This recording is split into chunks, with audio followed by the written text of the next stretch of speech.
6 বছরের কাজিনকে কোলে নিতেই ও তুতলানো কণ্ঠে বলে উঠল, ভাইয়া আম্মু বলছে আমি বড় হলে তোমার সাথে আমাকে বিয়ে দিয়ে দিবে।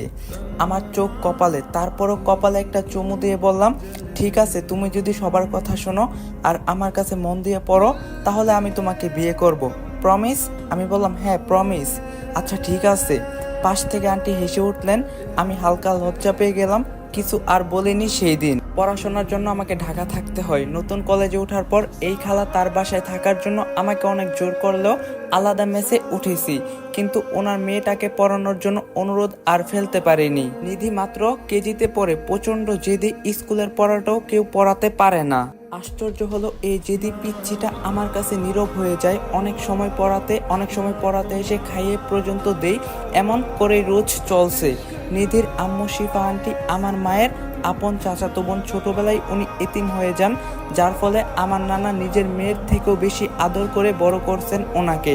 তাদের মধ্যে আপন বোনের মতোই সম্পর্ক। রোজকার কথায় আসি, মায়ের সাথে সিরিয়াল দেখতে দেখতে ও শিখে গেছে বিয়ে কি। আবার একটা জায়গায় সে দেখেছে বিয়ে করলে নাকি আদর করে বেশি। এই যে আমি ওকে পড়ার জন্য প্রতিদিন চকলেট দেই বা ট্রিট দেই, যদি আমাকে ও বিয়ে করে তাহলে হয়তো আরো বেশি দিব, সেই আশায় আছে। বিষয়টা হাস্যকর হলো, ছোট্ট এই মেয়ে আমার জীবনের সাথে এতটা জড়িয়ে যাবে ভাবিনি। সেই দিন আন্টির কথা শুনে হেসেছিলাম, কি জাদু করছো আমার মেয়েকে নিহাল, ও তো সারাদিন তোমাকে বিয়ে করার কথা বলে। হাসির সাথে বিষয়টা কাটিয়ে গিয়েছিলাম সেদিন। কলেজের দিনগুলোতে নিধিকে আমি পড়িয়েছি। শেষ সময়টা কাটিয়ে নিজের এলাকাতে চলে আসি। খুব কমই যাওয়া হতো আন্টিদের বাসায়। নানু বাড়িতে বিশেষ কাজ ছাড়া যাওয়া হতোই না। ভার্সিটির ক্লাস, জবের প্রিপারেশনে এসবের ভিড়ে পুরনো ছোট ছোট স্মৃতিগুলো ভুলে গিয়েছিলাম।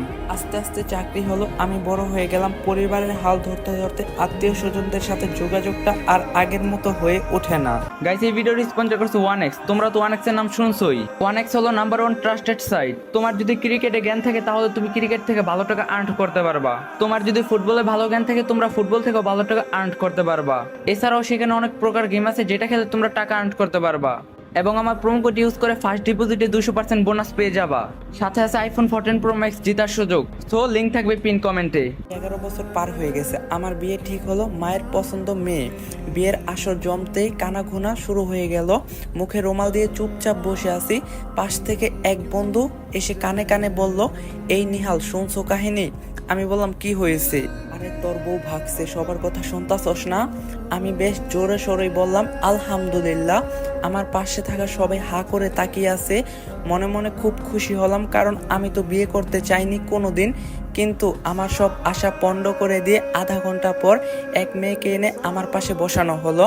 মুখে ইয়া বড় ঘুমটা, চেহারা দেখার উপায় নেই। কিছুক্ষণ পর মা এলো। আমি ইশারায় বললাম, এ কে?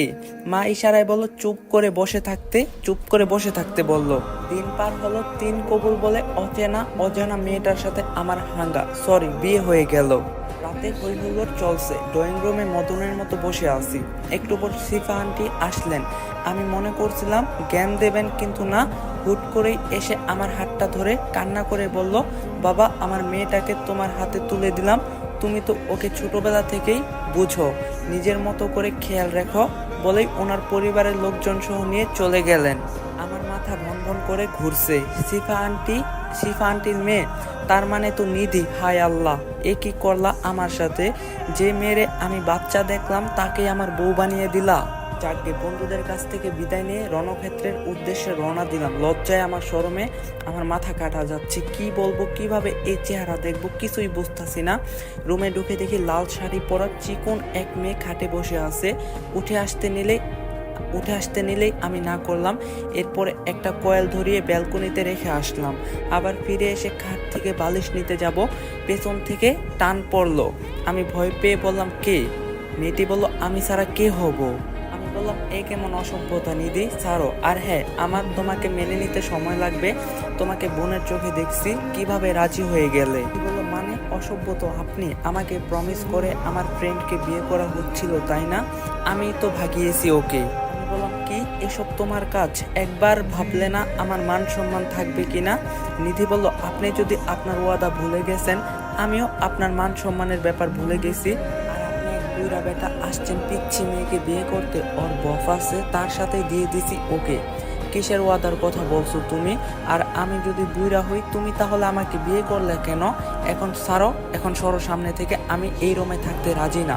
আচমকাই আমাকে ধাক্কা দিয়ে খাটে ফেলে দেওয়া হলো।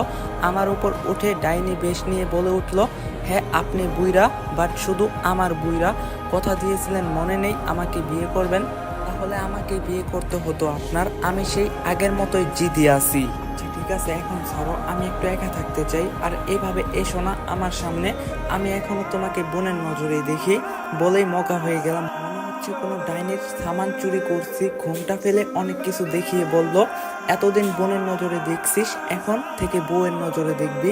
বলেই অনেক কিছু দেখিয়ে দিল। এরপর আর কি, আমার মতো এক অবলা অসহায় পুরুষকে নির্যাতন করা হলো। তারপর যা দেখছি আর কিছু মনে নেই আমার, কারণ লাইট অফ করা ছিল। গাইস, এই ছোট্ট গল্পটা এখানেই সমাপ্ত।